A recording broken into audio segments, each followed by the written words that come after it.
Herculano Pires. Os Três Caminhos de Hecate. Conteúdo resumido.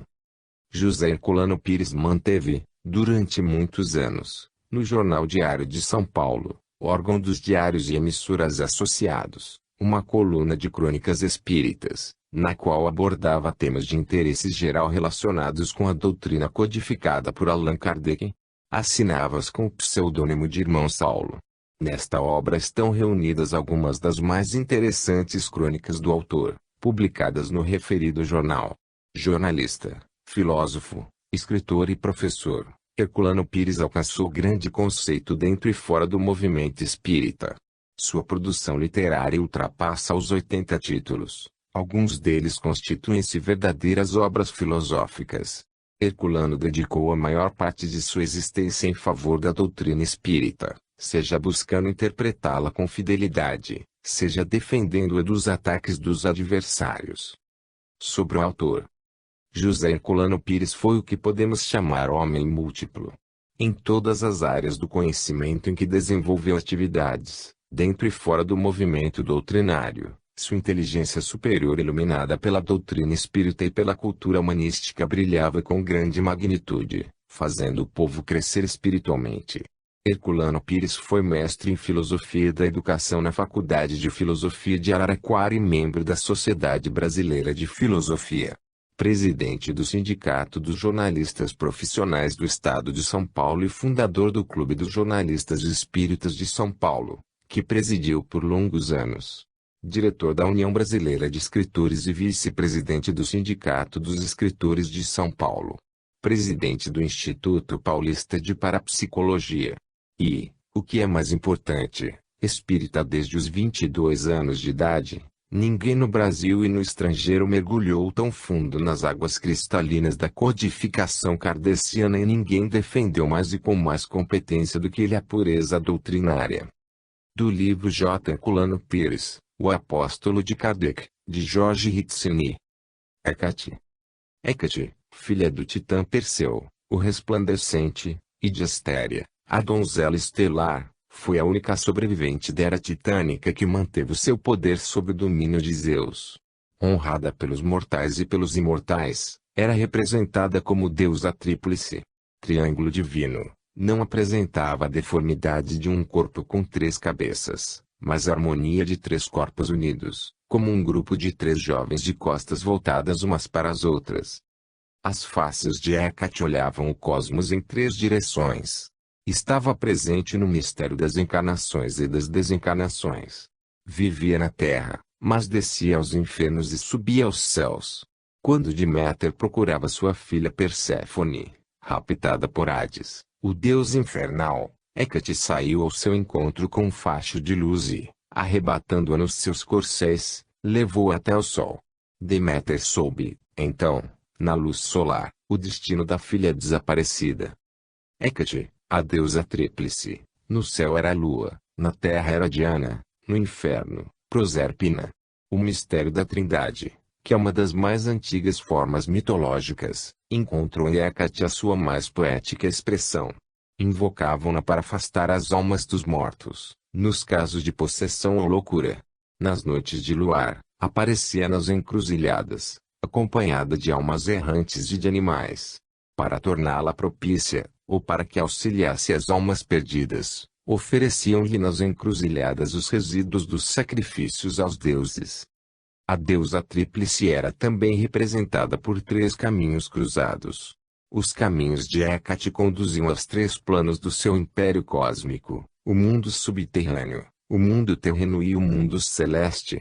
Deusa dos mistérios da terra e do espaço, Hecate assemelha-se à doutrina tríplice do espiritismo, que pelos caminhos da ciência, da filosofia e da religião, arranca Perséfone do Hades, conduz Deméter ao sol e transforma os resíduos mitológicos em auxílio para as almas e os homens. Primeira parte. Ciência. 1. Ciência e superstição. Em artigo distribuído pela APLA, aos jornais de todo o mundo, Chapman Pincher escreve de Londres, estranhando que o nosso século, considerado idade da ciência, seja também a grande idade da superstição. Mas, procurando explicar essa situação contraditória, faz uma descoberta curiosa, a de que a ciência gera a superstição. Como se vê, trata-se de uma explicação dialética, bem ao gosto do século. Mas uma explicação que não passa de simples paliativo. Qual a razão pela qual nosso século seria a grande idade da superstição? Primeiro, segundo explica Chapman Pincher, por causa dos discos voadores. Depois, porque há uma crença geral em poltergeists, ou seja, espíritos sobrenaturais e dotados da capacidade de mover objetos materiais. E depois, ainda, porque milhões de pessoas, em todo o mundo, acreditam que os espíritos dos mortos podem comunicar-se com os vivos e até mesmo materializar-se. A posição do Sr. Pincher não é única. Há milhares de intelectuais, pelo mundo inteiro, escrevendo artigos, pronunciando conferências, dando aulas e publicando livros, nesse mesmo sentido. Para todos eles, aceitar a possibilidade da existência de espíritos e revelar atraso mental, apego a superstições superadas pelo desenvolvimento das ciências. Que resposta podemos dar a esses homens ilustres, não raro dotados de grande capacidade mental, que relegam ao porão do subconsciente as nossas mais sólidas convicções? Há espíritas que se impressionam com isso. Muitos nos escrevem, perguntando como explicar-se a existência de tanta e tão ferrenha negação, de parte de homens esclarecidos. A melhor resposta nos é dada pela própria história da chamada superstição espírita. Até hoje, desde as famosas investigações da Sociedade Dialética de Londres, para desfazer a praga do século, que era então, isso no século XIX, o espiritismo nenhum investigador sério pôs a mão no fogo sem ser queimado. Quer dizer, até hoje, nenhum cientista que se atreveu, com seriedade, a investigar os fatos espíritas, deixou de comprová-los. E muitos tornaram-se espíritas, inclusive o maior deles, que foi William Crookes, o Einstein do século XIX. O que acontece, pois, é que o Sr. Pincher, e muitos outros como ele, apegam-se aos seus conhecimentos com o mesmo fanatismo dos supersticiosos. Não são mais do que supersticiosos de outra categoria. Acreditam piamente que a concepção científica do mundo é a última palavra no plano do conhecimento, esquecidos das tremendas lacunas, das falhas gigantescas, das enormes manchas de dúvida e incerteza que revelam a necessidade de maiores investigações e maior ponderação. Esquecem-se de que as ciências, todas elas, estão ainda em desenvolvimento, constituem processos inacabados. E assim como as religiões, apoiando-se no pressuposto da revelação divina, julgam-se no direito de sustentar seus dogmas absolutos, assim estes agnósticos se consideram, com apoio nas conquistas da ciência, com o direito de impor os seus dogmas, igualmente absolutos.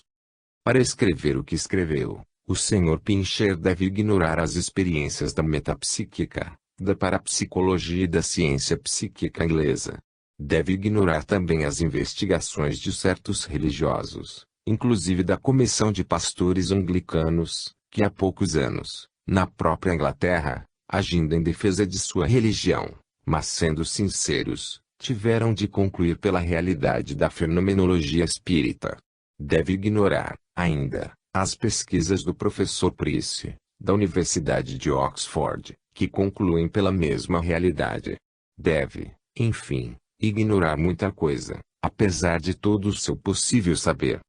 E entre as coisas que o Sr. Pincher ignora, podemos incluir esta: não é a ciência que gera superstições, mas a incapacidade da ciência que transforma em superstições muitas coisas reais, que podiam ser explicadas. Essa incapacidade, por sua vez, decorre em grande parte do dogmatismo científico de que o Sr. Pincher é um exemplo. Uma das coisas que mais se apontavam contra a realidade dos fatos espíritas, no século XIX, era o chamado absurdo dos fenômenos de levitação. Como se poderia admitir a levitação, se ela contrariava a lei da gravidade? Entretanto, o professor Crawford, da Universidade de Belfast, catedrático de mecânica, incumbiu-se de investigar os fatos e chegou a descrever a própria mecânica da levitação. Sua teoria da alavanca fluídica, experimentalmente comprovada, figura no Traité Metapsichique, de Richet. Provou Crawford que a levitação não contrariava nenhuma lei científica. Quanto à materialização, que tanto aborreceu o Sr. Pincher, sua prova científica não foi feita pelos espíritas, mas por sábios como Crookes, que era físico, e Richet, fisiologista. Dois sábios que não se fecharam em posições dogmáticas, mas procuraram verificar o que havia a respeito de problemas tão complexos. Não é científica, como bem dizia Ernesto Bozano, a atitude dos que, em nome de princípios, negam os fatos que os contrariam. Estamos certos de que, se o Sr. Pincher pensasse um pouco nessa afirmação de Bozano, não continuaria a escrever contra a ciência que tanto ama, para acusá-la de manda superstição. Apesar de dialética, essa posição é muito incômoda para um homem que distribui pensamentos pelo mundo, através de agências jornalísticas.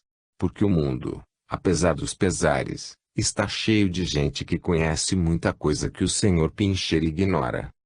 2. Provas empíricas. Por que materializar espíritos, quando o que mais precisamos é de espiritualizar homens? Pergunta-nos um leitor. A resposta é simples, porque assim provamos a existência do espírito. As tentativas de espiritualização do homem através da razão e da fé, de que a Idade Média nos oferece o mais completo exemplo, não deram os resultados desejados. Pelo contrário, o desenvolvimento do materialismo, através das ciências empíricas, ameaçou de destruição completa o edifício milenar da fé. E foi exatamente nessa hora que os fenômenos espíritas reagiram contra o materialismo, usando, como diz Kardec, as mesmas armas destino seu próprio campo de ação. As pessoas satisfeitas com as teorias espirituais que esposam, em geral não compreendem a necessidade de provas materiais da existência do espírito. Mas a própria história se incumbe de nos mostrar que essas provas são necessárias, a começar pelo episódio de São Tomé. Os homens se dividem, segundo um princípio filosófico, em racionais e empíricos. Os racionais se contentam com a demonstração de tipo silogístico, aristotélico, mas os empíricos exigem a experiência concreta, querem pôr os dedos nas chagas.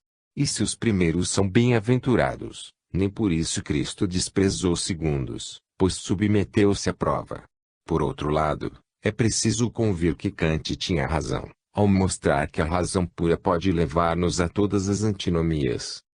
Há muitos espíritas que nunca puseram os dedos nas chagas, muitos bem-aventurados que se fizeram espíritas por força do simples raciocínio. Mas há outros que só chegaram à concepção espírita depois de longas lutas, anos de dúvida e hesitação, durante os quais as provas materiais exerceram papel decisivo no seu processo pessoal de espiritualização. Os fenômenos físicos da mediunidade, RAPS, movimento de objetos, materializações e desmaterializações parciais ou totais, e voz direta, pelo qual os espíritos falam diretamente, vibrando sua voz no ar, sem se servirem do aparelho vocal do médium, constituem a base das pesquisas científicas do espiritismo.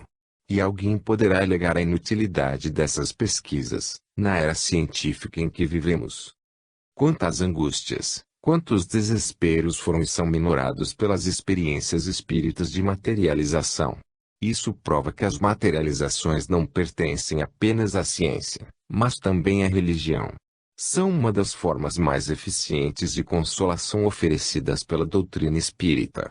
Frederico Figner e sua esposa, desolados com a perda de sua filha Rachel, só encontram consolo quando a menina se materializa nas famosas sessões da médium Ana Prado, no Pará, provando-lhes que não havia sido destruída pela morte e pedindo à mãe que tirasse o luto. Lombroso, o grande criminologista italiano, sente-se renovado ao ver sua mãe materializada, numa sessão com Eusapia Palladino. As materializações consolam, confortam, renovam o homem, abrem-lhe perspectivas novas ao pensamento, demonstrando de maneira concreta a continuidade da vida após a morte. Foi graças a elas que Richet, o grande fisiologista, depois de angustiantes dúvidas, rendeu-se à evidência da sobrevivência e declarou: Numa carta a Cair Bachutel, a morte é a porta da vida. Há quem se mostra aterrorizado com a possibilidade dos fenômenos de materialização, como aconteceu com o escritor Thomas Mann. O medo da morte, cultivado no homem ocidental através de milênios, tem raízes profundas. Mas há também os que se alegram e se entusiasmam com eles, como o escritor Dennis Bradley em Rumo às Estrelas. A verdade, porém, é que, existindo os fenômenos, devem ser objeto de pesquisa. O Espiritismo não os utiliza somente para provar a sobrevivência espiritual, mas também e principalmente para investigar as relações existentes entre o sensível e o inteligível, a forma e a matéria, o corpo espiritual e o corpo material, do apóstolo Paulo, a alma e o corpo das concepções religiosas. Esse problema é de importância fundamental para o homem, muito mais do que desintegração atômica e a conquista do espaço sideral. E os fenômenos de materialização encerram os segredos da sua evolução. 3. Sequência das ciências. Pergunta-nos um leitor amável, se os fatos espíritas sempre existiram, por decorrerem de leis naturais, porque o espiritismo só pôde aparecer e se definir em meados do século XIX, segundo leio em sua última crônica. A resposta nos é dada por Kardec, no primeiro capítulo de seu admirável livro A Gênese, para o qual remetemos o leitor. Para antecipar-lhe, entretanto, a informação que naquele texto irá obter de maneira completa e minuciosa, diremos alguma coisa a respeito. Kardec nos lembra que todas as ciências se encadeiam e se sucedem numa ordem racional, nascendo uma das outras, à medida que encontrem pontos de apoio nos conhecimentos anteriores. E acrescenta, o Espiritismo, tendo por objeto o estudo de um dos elementos constitutivos do universo, toca forçosamente na maioria das ciências, e não podia aparecer senão depois da elaboração delas. Da mesma maneira porque a sociologia não poderia aparecer e se definir nos séculos anteriores, embora os fatos sociais e as sociedades sempre existissem, o espiritismo não poderia fazê-lo antes, embora os espíritos e os fatos espíritas sempre existissem. O objeto do espiritismo é o princípio espiritual. Este princípio, porém, não poderia ser encarado de maneira positiva, pelo homem encarnado, senão depois do seu progresso no conhecimento do princípio material. A mente humana se eleva progressivamente de um plano a outro. Não precisamos senão de observar o processo natural do desenvolvimento do conhecimento, tanto do ponto de vista psicológico, quanto do epistemológico, para verificarmos isso. Sem o desenvolvimento das ciências materiais e o conhecimento das leis gerais da matéria, o homem não estaria em condições de enfrentar a investigação das leis gerais do espírito. Há quem estranhe a falta de desenvolvimento da ciência espírita, em face do rápido avanço das ciências materiais, no correr da última centúria. Mas Augusto Comte já observava, em seu curso de filosofia positiva, que as ciências materiais se desenvolvem mais rapidamente, por serem estudadas com isenção de ânimo, uma vez que o seu objeto é exterior e estranho ao homem. A ciência espírita tem por objeto próprio o homem, naquilo que constitui a sua substância, o seu próprio ser. Comte transferia a substância do homem para o social, reduzindo o indivíduo a uma estrutura fisiológica. O homem, como espírito, como expressão psíquica, como entidade cultural, se encontrava na sociedade.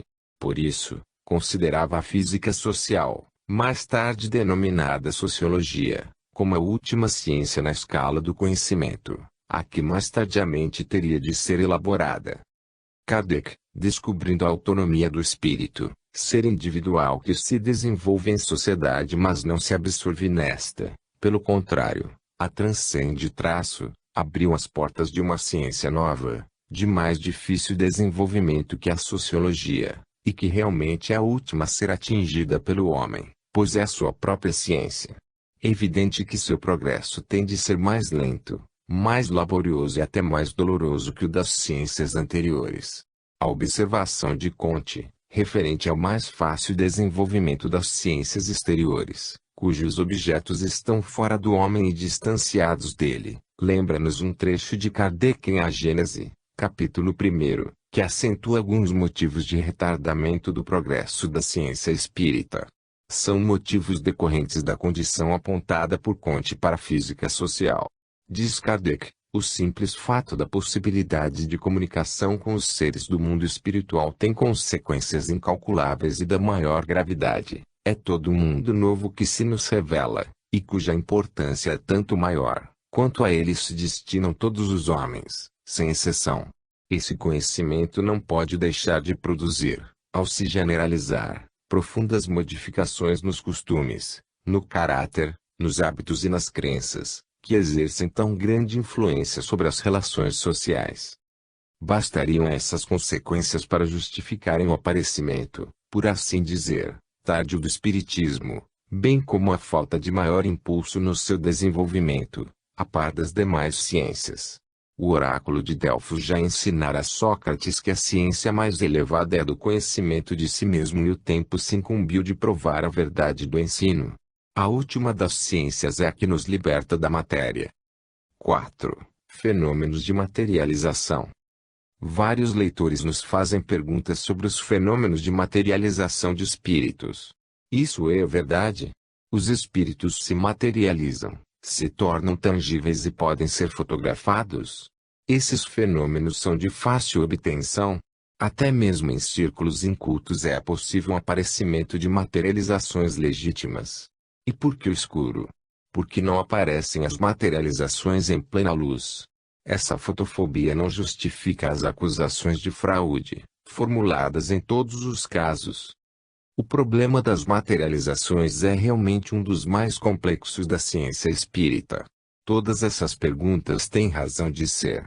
Mas, por outro lado, todas elas têm resposta e as respostas já foram dadas há muito tempo, por investigadores espíritas e não espíritas, alguns deles representando nomes honrosos nas ciências materiais. Para começar, diremos que é verdade. Sim, os espíritos realmente se materializam e, quanto a isso, não pode haver a menor dúvida, por parte das pessoas que tenham procurado conhecer o problema. Já não somos nós, os espíritas, que dizemos isso, são os cientistas que realizaram experiências a respeito, no passado e no presente. Que as materializações são tangíveis e podem ser fotografadas, também é indiscutível. Aí estão as experiências de Crookes e Richet, o Tratado de Metapsíquica, com suas magníficas ilustrações, as investigações atuais, realizadas nos Estados Unidos e na Europa, as experiências felizes efetuadas em nosso país. Desde o caso célebre da médium Ana Prado, no Pará, até o das materializações luminosas do médium Peixotinho, no Rio de Janeiro e em Belo Horizonte, atestadas pelo livro recente do delegado Ranieri. Quanto à facilidade na obtenção dos fenômenos, tudo depende, como em todos os casos em que desejarmos interrogar a natureza, seja no plano das ciências materiais, seja no espiritismo, da existência de condições favoráveis e de aparelhagem suficiente. Não podemos obter fenômenos de materialização se não dispusermos de um médium especial, de um grupo de pessoas capazes de nos auxiliarem em trabalho sério e persistente, de local adequado para as experiências. Dispondo de todos esses elementos e, ainda, se o médium estiver em condições físicas e psíquicas normais, obteremos os fenômenos com relativa facilidade. A produção desses fenômenos em círculos incultos é também possível. Acontece, porém, que nesses círculos não há condições para verificação da legitimidade das aparições. Por outro lado, não havendo conhecimento das dificuldades para obtenção dos fenômenos, nenhuma compreensão ampla da sua significação, esses círculos são mais sujeitos a fraudes e mistificações, não raro produzidas pelos próprios espíritos. A bibliografia espírita, e mesmo a não espírita, registram numerosos casos de fenômenos de materialização em tribos selvagens. O professor Ernesto Bozano escreveu um belo livro a respeito, recentemente reeditado em Verona, por Edizioni Europa, com o título Populi Primitivi e Manifestazioni Supernormali. No tocante ao problema da luz, devemos acentuar que a escuridão não é condição obrigatória. As sessões de Crookes, por exemplo, as mais importantes realizadas na Europa no século XIX, foram quase todas com luz. Atualmente, Nos Estados Unidos, segundo relatos da Sra. Marshall, para a Revista Internacional do Espiritismo, numerosas experiências foram realizadas, com pleno êxito, à luz do dia. No Brasil também há casos de materialização nessas condições. Em geral, os médiuns sensíveis à luz precisam submeter-se a uma espécie de treinamento, para suportá-la. Em muitos casos, a luz afeta as formações ectoplásmicas, prejudicando o médium, mas há o recurso de conservar-se o médium num gabinete escuro, do qual saem as formas materializadas para uma sala com luz tênue. De qualquer maneira, o problema da luz não justifica as acusações de fraude, pois sabemos que muitos fenômenos químicos e biológicos somente se realizam no escuro. As materializações envolvem melindrosos e ainda não esclarecidos problemas nesses dois campos da ciência. O médico italiano Enrico Imoda efetuou numerosas experiências, na primeira década do século XX, para obtenção de fotografias mediúnicas. Obteve êxito notável nas sessões realizadas com a médium Linda Gazera, uma jovem de 22 anos, e elaborou um trabalho que foi publicado logo após a sua morte, com o título de Fotografia de Fantasmi. Essas fotografias foram tiradas pelo antigo sistema de lâmpadas a magnésio, o que basta para confirmar que as formas materializadas resistem à luz, por mais forte que esta se apresente. Embora se tratasse, em geral, de fenômenos ideoplásticos, a prova tem o mesmo valor, pois a ideoplastia é também materialização, não de espíritos, mas de formas mentais produzidas pelo médium ou pelos espíritos que o assistem. A senhorita Linda Gazera apresentava uma mediunidade curiosa, capaz de produzir fenômenos físicos com extrema rapidez, mal se apagava a luz. Guillaume de Fontenay, experimentador francês que participou das sessões, observou que em menos de um minuto os fenômenos começavam a produzir-se, de maneira intensa e variada. Entretanto, a médium não suportava a luz e o seu guia espiritual, Vincenzo, exigia sempre que se fizesse plena escuridão na sala de trabalhos. Fontenay entendia que essa fotofobia da médium podia ser vencida aos poucos. De qualquer maneira, os fenômenos obtidos por Imoda, e depois também por Richet, com Linda Gazera, provam a excelência dos seus dons mediúnicos. Temos, portanto, dois casos clássicos de materializações que se realizavam em condições contrárias: o de William Crookes, com a jovem médium Florence Cook, cujas aparições se produziam com luz, e o de Enrico Imoda, com Linda Gazera, que exigia escuridão. Vê-se que o problema da luz está ligado, de certa forma, às condições pessoais do médium, seja no plano psíquico, seja no fisiológico. Outras numerosas experiências, e várias ocorrências de aparições espontâneas em pleno dia, mostram que não há uma fotofobia generalizada, nos casos de materialização. Não se pode dizer, portanto, que o escuro seja a condição essencial para a produção dos fenômenos, que podem realizar-se também em plena luz.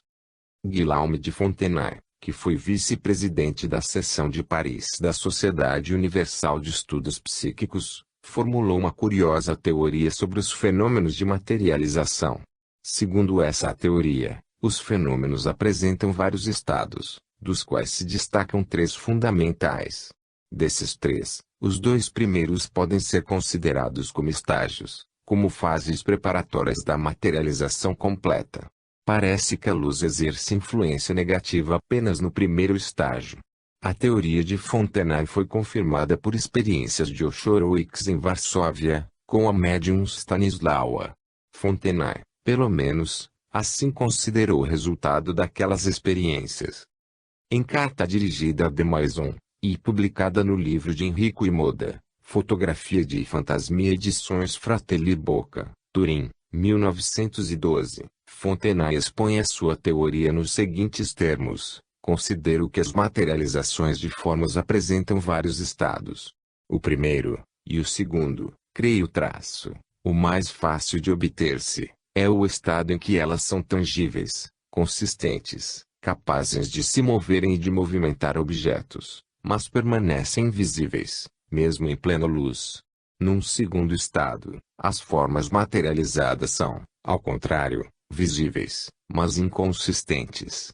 Pode-se atravessá-las com a mão, sem experimentar nenhuma sensação tátil, a não ser, por vezes, a que alguns observadores chamaram sensação de teia de aranha.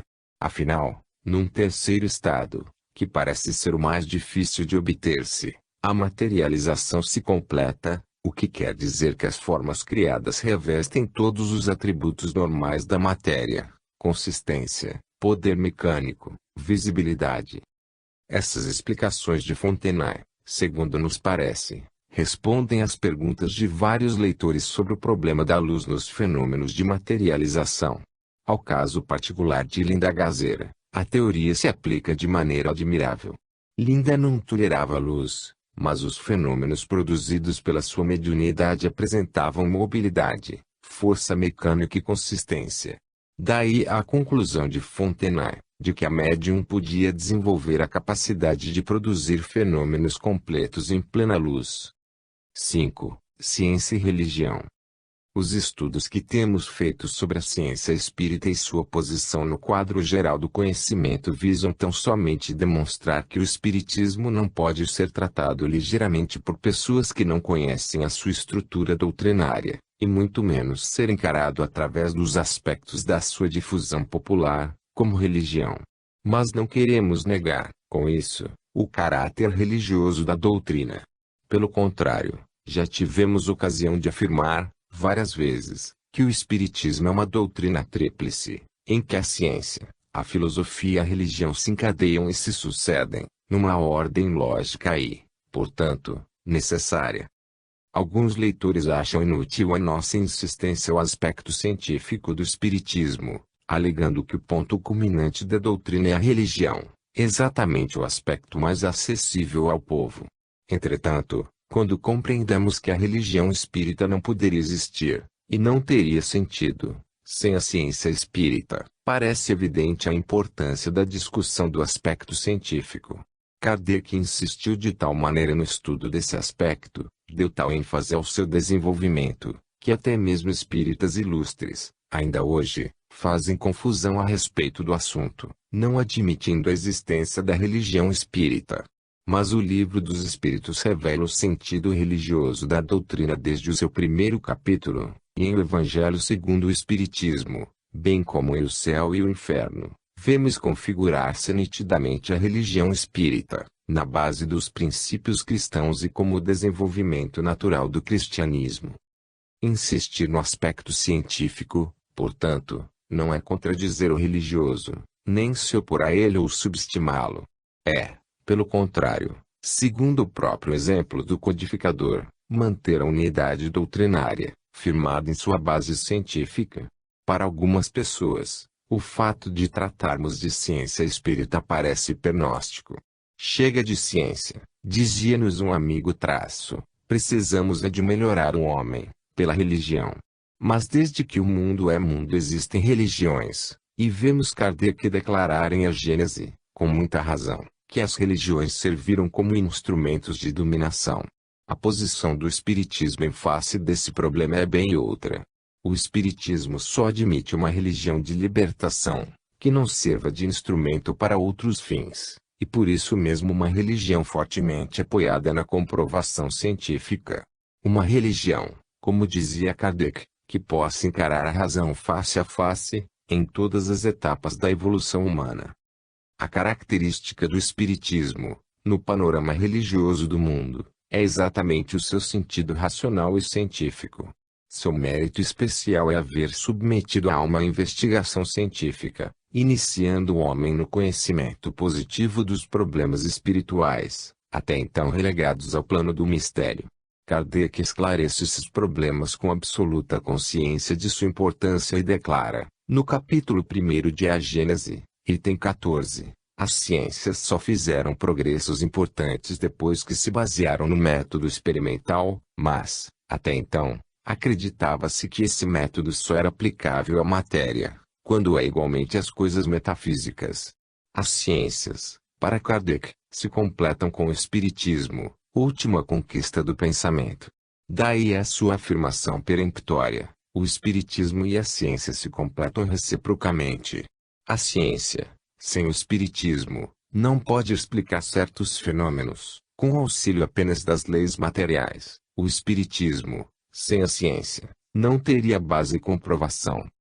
O pensamento do codificador a respeito é de uma limpidez admirável. O espiritismo é para ele uma dupla revelação, ou seja, participa ao mesmo tempo da revelação divina e da revelação científica. É, portanto, ciência e religião. É ciência, quando investiga, pesquisa, experimenta, para depois revelar as leis do elemento espiritual, constitutivo do universo. É religião, quando aceita a revelação divina das leis do espírito, do mundo moral, através do Evangelho do Cristo e da confirmação do Espírito da Verdade. E entre a ciência e a religião, como uma espécie de perispírito conceptual, ligando o corpo e o espírito da doutrina, temos a filosofia espírita. Só através da aceitação desse esquema kardeciano podemos realmente compreender o espiritismo em sua plenitude. 6. Preservativo da loucura. Acusar os espíritas de loucos, apontar o espiritismo como caminho para o hospício e até mesmo apresentar o espiritismo como forma de loucura, foram expedientes muito usados e de grande efeito em nosso país, na luta contra a propagação da doutrina. Nem mesmo os homens de ciência deixaram de usar esse expediente. E ainda agora, em trabalhos recentes, um deles publicado em São Paulo, por Lente Universitária, e denunciado por Deolindo Amorim em magnífico artigo no jornal Mundo Espírita aparecem tristes resquícios dessa atitude. Ficou célebre a tese do professor Henrique Roxo, posta a ridículo por Leopoldo Machado, Carlos Embaçaí e outros, sobre a estranha doença que se chamaria delírio espírita episódico, ou seja, a doença da vidência. No exterior, entretanto, desde o princípio das pesquisas espíritas, os grandes mestres de psicologia e psiquiatria tomaram atitude bem diversa. Enrico Morcelli, diretor do Hospital Psiquiátrico de Macerata e professor de psiquiatria e neurologia na Universidade de Gênova, autor de 2 alentados volumes sobre as relações do espiritismo com a psicologia, apesar de não ser espírita e de nem mesmo aceitar a hipótese espírita não admitia que o espiritismo fosse causador de loucura. Pelo contrário, referindo-se às numerosas experiências que realizou com a médium Eusápia Paladino, acentuava o teor de equilíbrio, sensatez e serenidade dos participantes dos trabalhos e acrescentava que, em sua longa carreira de psiquiatria, haviam sido apenas 4 ou 5 casos de alienados espíritas. Imaginemos a cifra correspondente a outras correntes. Charles Richet, ao tratar de acusações de histeria e de loucura feitas aos médiuns, declara peremptoriamente no seu tratado de metapsíquica: recuso-me inteiramente a considerá-los como doentes.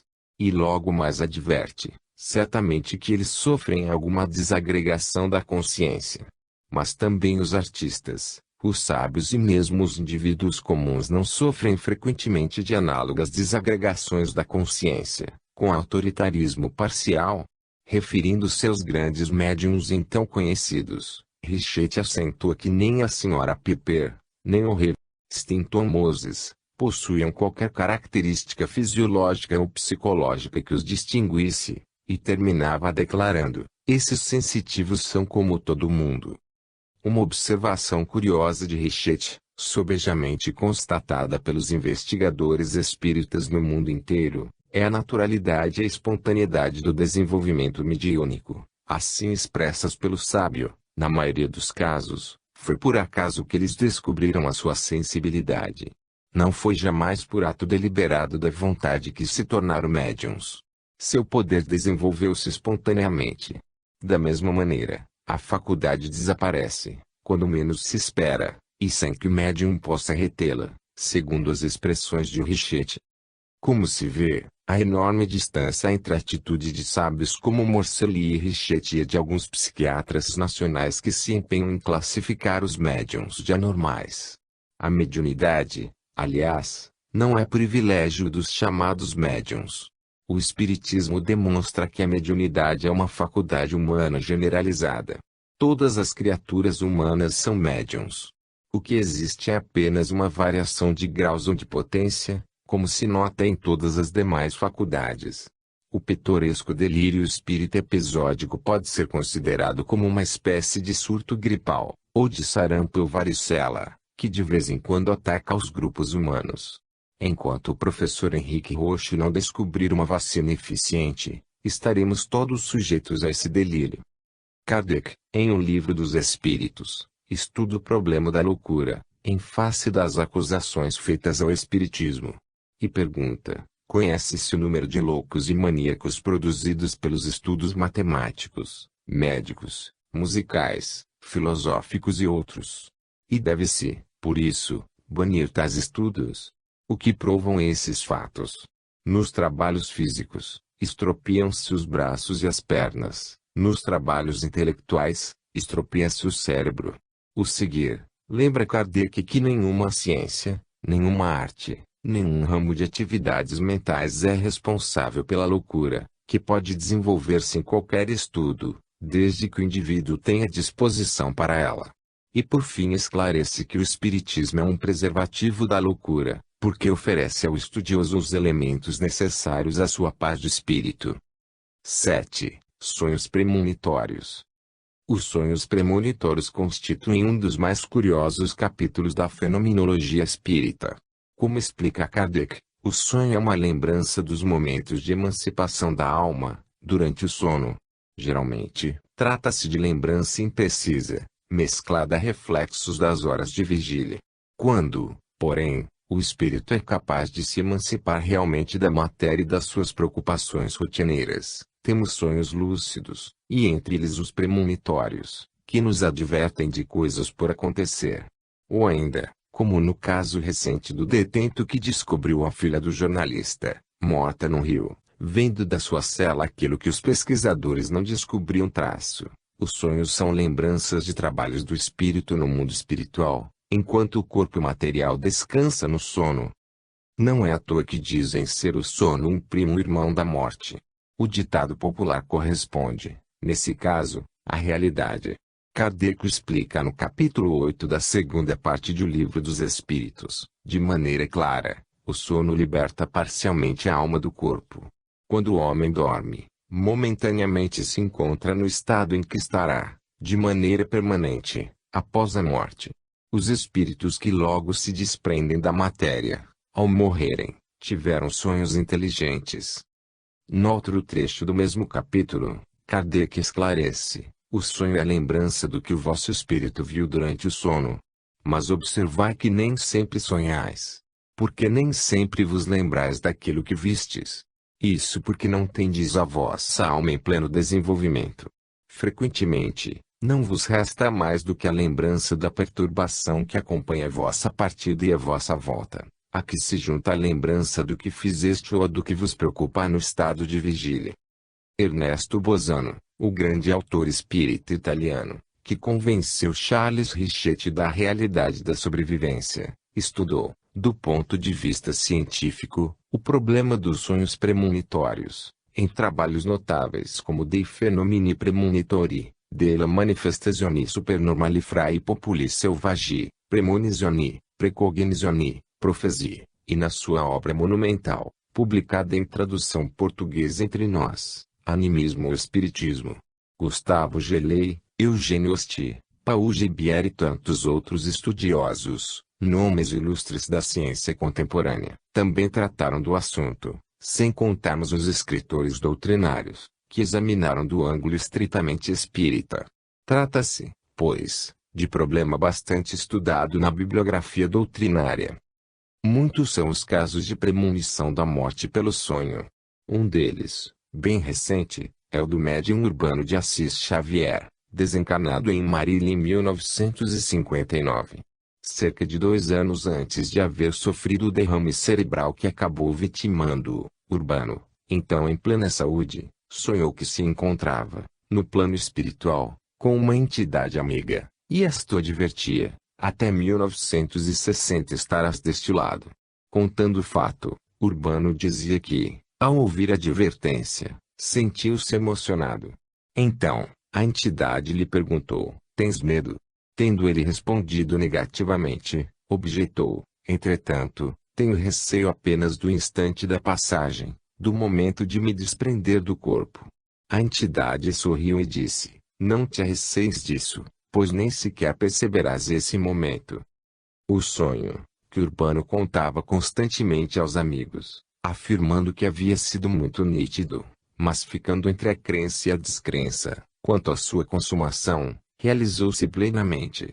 O momento da morte foi para ele tão rápido, que nem deve ter sido percebido. Mas o sorriso da entidade que o advertia pode relacionar-se com as provas que ele teria de sofrer, antes desse momento. Porque de fato era curioso que ele temesse justamente a fase mais rápida, quando tudo o que devia temer estava nas precedentes.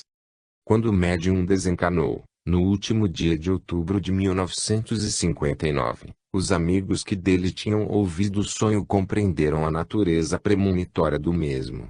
Podem perguntar os leitores qual a utilidade da premonição, se o próprio interessado a punha em dúvida.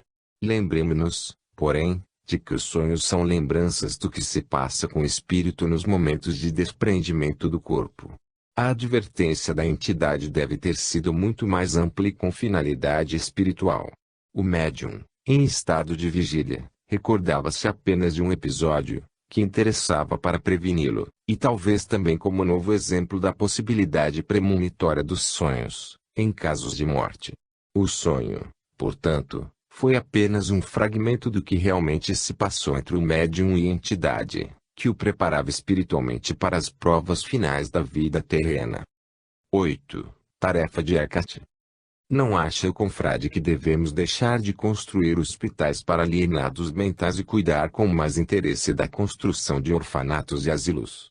Os hospitais de alienados são terrivelmente onerosos, tanto na construção quanto na manutenção, e causam verdadeiros transtornos, pela má vontade com que são vistos pelos organismos oficiais. Além disso, servem de arma contra nós, pois os adversários chegam a dizer que os construímos com dor de consciência, para curar os loucos que nós mesmos produzimos. Na minha opinião, fecharíamos todos esses hospitais. O governo e os que nos combatem que cuidassem dos loucos. Assim nos escreve um confrade, irritado com uma crônica de imprensa, que aliás já analisamos nesta coluna traço, e com um artigo de certo pastor, batendo na mesma e velha tecla, tão gasta que o seu pobre som serve apenas para irritar os nervos. As práticas espíritas produzem loucura. Damos razão ao confrade, no que toca ao seu estado de irritação. Porque, de fato, não somos anjos e nem sempre dispomos de suficiente paciência para ouvir continuamente os velhos sons dessa tecla enferrujada pelo tempo. Mas, por outro lado, discordamos fundamentalmente da sua atitude e das suas conclusões. O problema da construção de hospitais espíritas, destinados à cura de alienados mentais, é da mais alta responsabilidade doutrinária. Longe de interromper nossas atividades nesse terreno, ou fechar os hospitais que possuímos, ou de transformá-los em nós ou como os de outra natureza, o que devemos é construir mais e mais instituições dessa ordem. Quanto maior o número de hospitais espíritas para doentes mentais e psíquicos, melhor estaremos agindo, no cumprimento dos nossos deveres. Que importa o que digam os adversários? Pois até do Mestre, que é o divino modelo das supremas aspirações cristãs, não disseram pior do que isso. A responsabilidade dos espíritas, no trato das doenças mentais e psíquicas, está na razão direta dos conhecimentos do assunto, que a doutrina nos proporciona, e na razão inversa da absoluta falta de conhecimento que campeia pelo mundo, tanto no terreno da psiquiatria materialista, quanto no das várias correntes religiosas e espiritualistas. Porque sabemos muito bem, na teoria e na prática, através de experiências cotidianas e de observações e estudos de numerosos médicos espíritas do Brasil e do exterior, que a maioria dos casos de desequilíbrio são de origem psíquica, não no sentido materialista do termo, mas no sentido espírita. E sabemos que sem o tratamento adequado, que é o tratamento espírita, esses casos não se resolvem, podendo às vezes sofrer passageiros arrefecimentos, mas no geral agravando-se até a completa loucura. Os arquivos dos hospitais espíritas comprovam o que estamos dizendo. E livros como os do médico Inácio Ferreira, de Uberaba, ou do psiquiatra Carl Kland, de Chicago, dizem de maneira objetiva, através dos fatos minuciosamente relatados, da importância fundamental do tratamento espírita para essas anomalias. Deixar, pois, que as infelizes vítimas de tais desequilíbrios, na sua esmagadora maioria provindas de outras religiões, fiquem entregues a tratamentos inadequados, seria falta de caridade, falta de espírito cristão e de solidariedade humana. Pouco importa que nos acusem de dor de consciência, se na verdade não a temos. O importante é não criarmos essa dor de consciência pelo desleixo no cumprimento dos nossos deveres doutrinários. Sabemos que o Espiritismo, em vez de fazer loucos, como dizem aqueles que não conhecem ou querem combatê-lo, é o melhor preservativo da loucura, segundo afirma Kardec, e o seu melhor remédio.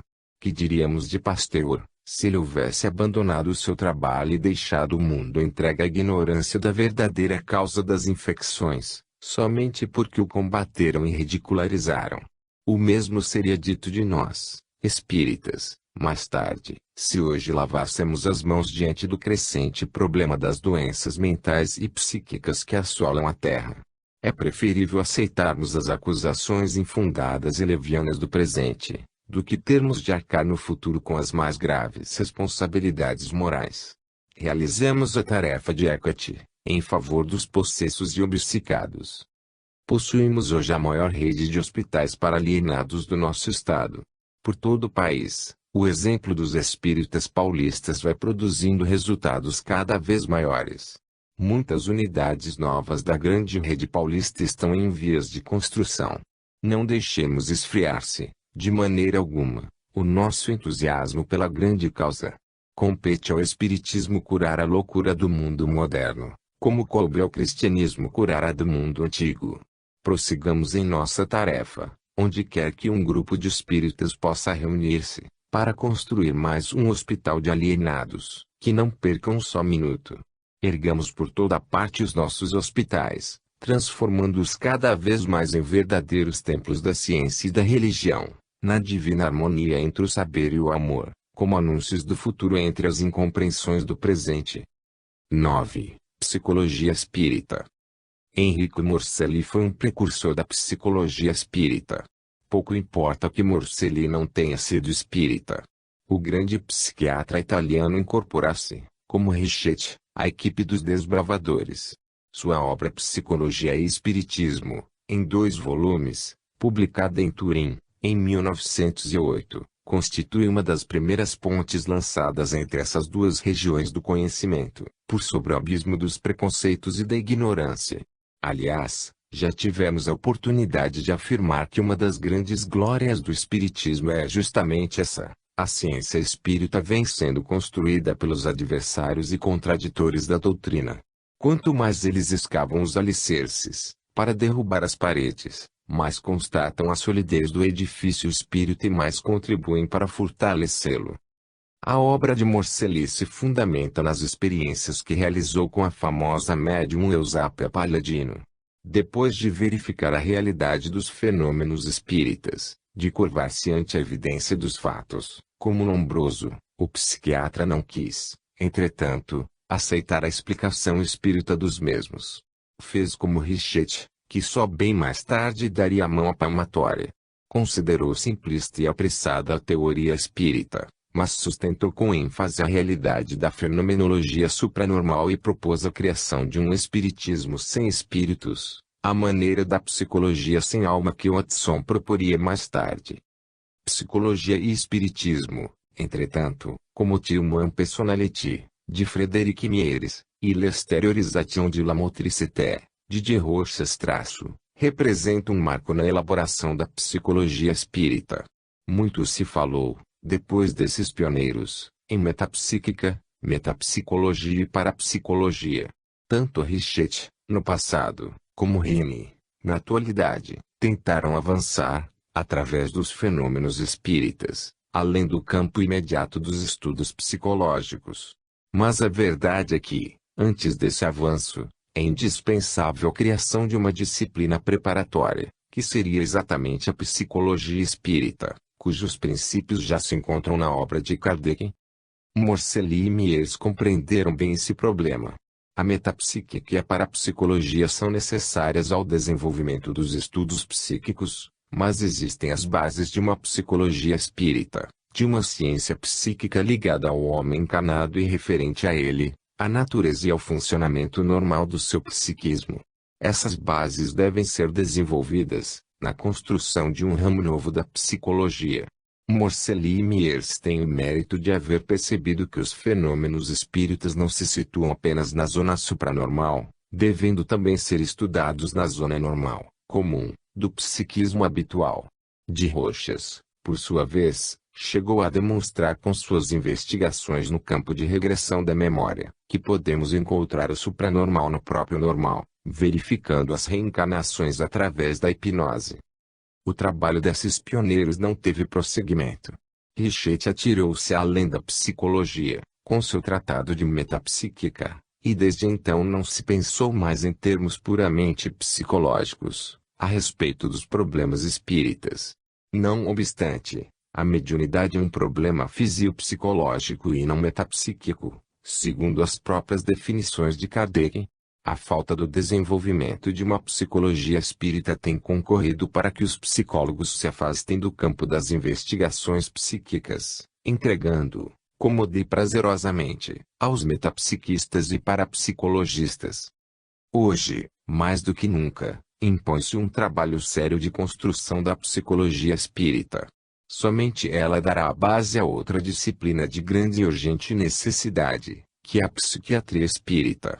Os trabalhos de Morcelli, Miers e de Rochas, bem como os de outros que contribuíram para o esclarecimento de vários problemas, como Sti, Zollner, Notzing, Lodge e tantos mais, devem ser retomados com urgência, não somente no sentido de experiências e pesquisas, mas também e sobretudo de elaboração teórica. A psicologia espírita lançará novas luzes sobre muitos problemas obscuros que, para usarmos uma expressão de Richetti, atravancam atualmente o caminho dos estudos psicológicos. Segunda parte. Filosofia. 10. Um divisor de águas.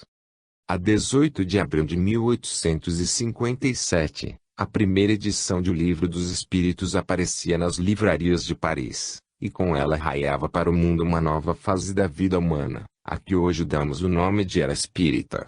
O responsável pela publicação era um ilustre professor francês, discípulo de Pestalozzi, autor de várias obras didáticas, largamente conhecido pela sua vasta cultura e seu invejável equilíbrio de espírito. Assinava o livro com um pseudônimo por dois motivos: para diferenciar a sua atividade nas letras didáticas da sua atividade no campo espiritual e, ao mesmo tempo, para confirmar a sua crença na reencarnação anterior, quando o sacerdote druida, entre os celtas. Até esse momento, esse dia exato, 18 de abril de 1857 não se conhecia no mundo a palavra espiritismo. Os fenômenos de Desville, com as irmãs Fox, ocorridos 10 anos antes nos Estados Unidos, puseram na ordem do dia o problema da sobrevivência. As explicações, as hipóteses, as teorias brilhantes ou não, e mesmo as tentativas de formulação doutrinária, repetiram-se por toda parte. Videntes numerosos assumiam atitudes de mestres, na linha mística de Swedenborg. Mas, com tudo isso, a confusão era cada vez maior. De um lado, as religiões tradicionais impugnavam a novidade, baseadas em sua autoridade cegamente aceita. De outro lado, os homens de ciência recusavam-se a aceitá-la.